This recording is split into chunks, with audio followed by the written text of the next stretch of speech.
Hello guys, welcome back. In today's video, I am gonna show you how you can make cool intro in CapCut. So it's pretty simple. Let's get started. First of all, you guys have to simply open up CapCut application.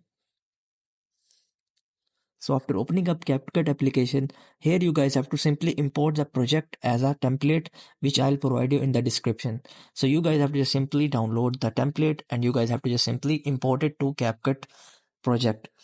So after importing that template which I'll provide you, you guys have to just simply take a look at it. You guys can see it's very beautiful.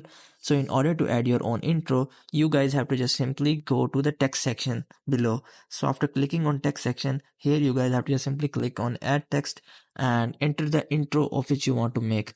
My name is Anas, so I am just typing Anas as intro.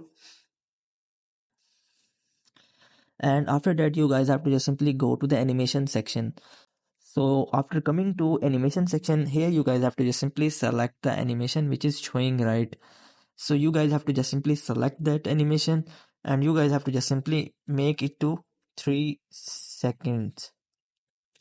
So I'm just extending it until 3 seconds. Now you guys have to simply click on tick.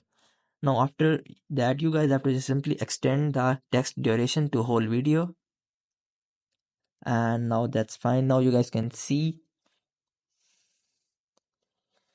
That's amazing. In this way, you guys can create a cool intro in CapCut for free. I hope guys this methods find you well. Don't forget to download that project file from the description. Do like, share, subscribe. Thank you so much. Bye bye.